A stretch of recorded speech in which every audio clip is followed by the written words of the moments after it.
Good morning, guys. As I sit here in the car letting it warm up, I want to tell you about what we're going to do today. We're going to go film myself, building a sound booth today for a church. It's been needing done for a long time, needs to upgrade, so we're going to do it. I've already gotten started, so I apologize, but I will explain it the best I can when I'm there.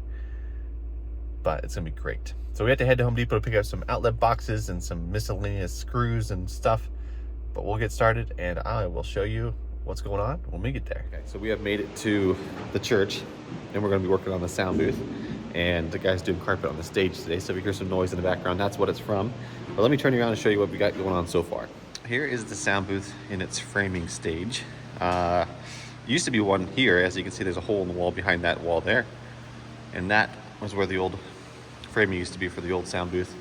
And it used to come out 7 feet from here to about there, and then they wanted it extended to be an 8-foot long sound booth. Well, a little bit longer, they said, so we added a foot, and it's gonna be quite large, but it's gonna be nice because we're gonna be able to do all the soundboards and wiring in the wall instead of having a whole bunch of wires hanging out on top of the floor. The old sound booth had all of these wires, which go to the speakers and the projector and all those things up there, and so they go up this channel to the ceiling and then over. But now, instead of being on top of the floor, just everywhere and underneath the second layer of carpet, we've built the stage up a bit, just an inch and a half on some treated 2x4s. That way we can run all of these wires underneath of the floor to their dedicated places and then channel here, and we'll have some panels that we can lift up and take off. That way they can move them wherever, they can move the wires wherever they want to. So the next thing we need to do is take this wall, slide it out because we haven't screwed it to the wall yet, and insulate in that cavity because they didn't do that last time, and it's just a vacant hole to the outside basically. So we're going to insulate that. We're going to secure the wall, pull the wire through, add some electrical boxes, and then start anchoring the wall to the floor, and the 2x4s on the ground to the ground with concrete anchors called tack cons. So these blue screws, I actually got bigger ones than these, but you just drill into the concrete with the concrete bit and put some screws down, lock it in place, make sure it's nice and square and strong. And then we'll come back through and do the finishes, but I'll catch up with you after a whole bunch of time lapses of us doing all that I just mentioned. We get to do the drywall and such, so that'll be up next. So hold on tight and enjoy.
At all of this stuff, man, looks good, doesn't it?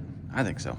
Anyways, we've got the 2x4s screwed down to the floor with tack cons, nice and solid. And we did the carpet underneath on purpose just for a little sound insulation. And then also when these wires are coming across, they're not on bare concrete, so they don't have a chance of really chafing or getting messed up too much. So we got those all anchored. We got the wall anchored and squared, which is super. And then it's anchored to the wall with insulation in it, of course. And then our next step is to wire these boxes. Point at the right side. We're going to start there, go up to that one, to that one, to that one, down and over. So a little circle there. And we're going to get these all wired up. So there's a lot of plugs in here, and it's on one circuit. So we'll have to see if we can pass on that. But it's on dedicated circuits. That's kind of nice. So anyways, we've got 2 gang boxes down here. So that's a total of 8, let's see, 2, 4, 6 plugs. And then we're going to have one up here and one up here. These are going to be USB and 110 outlets. And then also we're going to have one there because this one's going to be dedicated for, I might delete it, we'll see. We're going to plug in a let's see, what do they call it? One of these things. It's not a surge protector, it's just a outlet extender. It's also got USB outlets on it. So we're gonna stick that nice and neatly underneath the countertop. That way all the little stuff that you need to plug in, you can just plug in and have bunches of plugs wherever you want them. So it's gonna come across probably right here, right in the middle. So computers and keyboards and mouses and whatever you need to plug in to charge, you can. So anywho, next step is to wire it, like I said. But the wire I have on hand, I have 14.2, which is this spool of MC cable, which is like a metal clad cable. That way it protects it. I use it for commercial jobs like this. But I need 12.2, which is a little thicker of a wire. I can't put 14.2 on this side of that wire because if there's ever a short or something that causes a surge of power, it will melt this wire and catch on fire, possibly, and that would not be good. So we need the same size wire that comes out there to go around this whole boxes here. So I'm gonna go buy some of those, some of that, and then we can work on getting it wired. So yeah, anyways, I gotta go back to Home Depot, which no problem. We'll go back, get some wire, come back, wire this up, and then we'll drywall it. And then probably get it screwed off, get the floor put on and screwed off, and the access panels cut out hopefully today, and then get the drywall corners on, start mudding, and then the next couple days we'll do the next coat of mudding and texture, and then we'll do the finished work like the countertop and the trim work and stuff. It's gonna be sweet. So anyways, let's go to Home Depot, pick up some wire, and then come back here and do some wiring. Well, we have made it back from Home Depot, but I'm doing a voiceover right now because there's so much music in the background playing. So I'm gonna explain everything over the phone, basically, what's going on. So I'm wiring the boxes, as you can see, going from one to the other, putting in some receptacle pieces, and then anchoring them together with a little zip tie there, going to the next box, and then this is what it looks like when it's finished. It looks pretty sweet. And got them all piggybacked off each other there with the wires coming out, and I'm going to show you how to do it on this last box. So I'm pushing in, this is called a knockout plug, or a nickel, basically. It looks exactly like a nickel, except for no faces on it, of course. So you push it in, and you can wiggle it back and forth, and it will eventually break off after enough wiggles. And then you can take it and then throw it away if you're good enough to make it, which I am. Ta-da! Now you're gonna take the wire with an end on it. I didn't show how to put the end on it, but you basically slide it on and you tighten it down with that screw right there. And once you get it put together, then you can slide it into that knockout just like that and lock it in place and feed the wires through and tie them all together. So let's feed it in and then click it in place. It's pretty simple. Some of them you have to use a nut on the back, but pretty easy. And I'm going to fasten it right where I was showing there with one of these babies coming up the next little slide. It's basically a clamp that holds it in place, so it doesn't have to worry about rattling around the wall or moving around any. So just put a little screw through it. You can use staples for this too, but I have these on hand now, like this a lot. They look nice and they hold the wire quite well. So I'll tighten that baby down, and then that's going to conclude the wiring for that section. And so we're going to start cleaning up. Just try to keep the dust and dirt out of the carpet, keep it nice and clean, and then we can focus on our next project, which will be drywall. But we'll do the receptacles later, as I'll probably mention later. Now I'm measuring for the floorboards. Now you'll see that the plywood is going in the length direction I'm measuring now, which is not the correct way to put it because of the strength of the plywood. And so if we put the plywood down this direction, it's not as strong, but it's the way I wanted to do it. That way I can get a full piece from wall to wall, and you'll see why in the future. So here's some 3/4 inch subfloor material. We're going to lay it on this table, and then we're going to measure from one side to the other. Now I don't have a level or straight edge on me, so I'm compromising here. I'm measuring it from both sides and then making a mark. And I'll take a 2x4, somewhat straight, and lay it in the middle and mark across. Right now I'm measuring for another measurement on the other direction, which I'll point out in a second. But I'm going to go get my 2x4 over here and then find a straight side, put those marks together, and then make a mark all the way across. Since I don't have a track saw, not that fancy.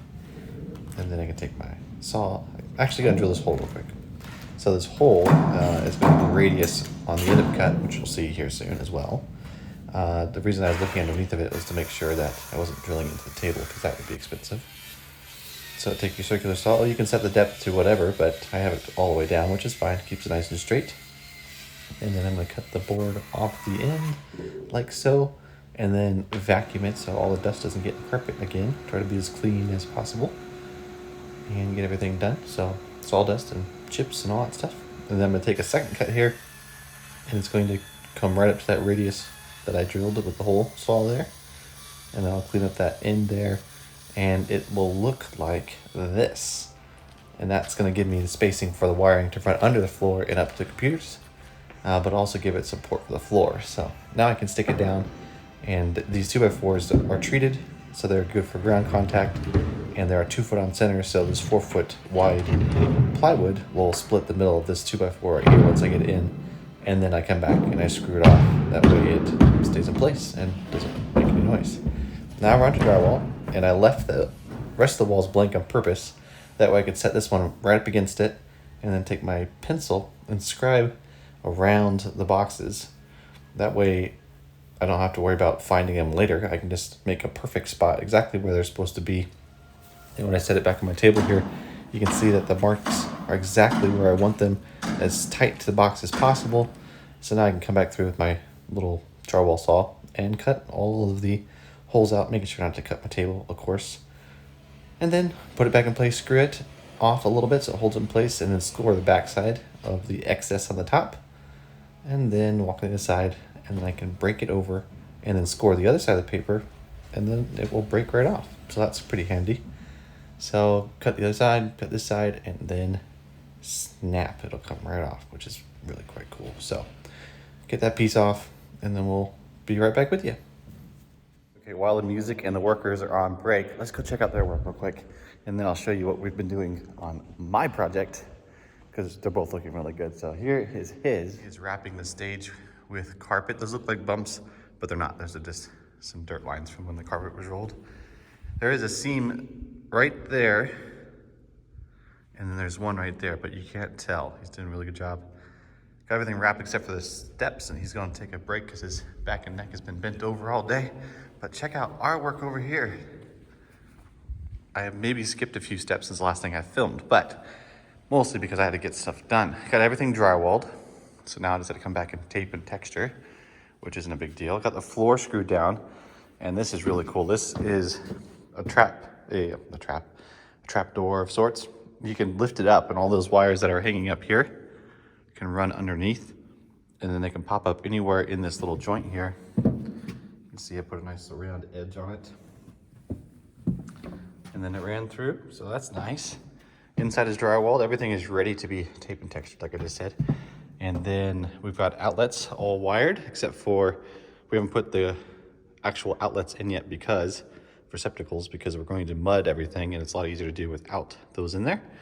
And then these wires that come from the speakers, wherever they come from, didn't really have the nice place to come through, so I bought one of these things, which is kind of nice. One of those receptacles. It's just a blank on the other side. What am I thinking here? That drywall was just put on like 2 minutes ago, so you could used to see from the back, but it's one of those ones where it has like you cut the hole and you put it in, and then this little tab comes over and sucks up against the drywall. So there's not actually a box behind it. It's just a nice little cover. So now that we've got all that done, I'm gonna go get the mud and the tape and corners, and I'm gonna try to get it mudded for the first coat tonight. That way tomorrow or Monday, because today's Friday, I'll be able to get it done quicker. So anyways, try to get the mudding done. That's up next, so do a time lapse of that, and then we'll maybe get into wiring on the next segment of the sound booth remodel. So let's go grab the mud.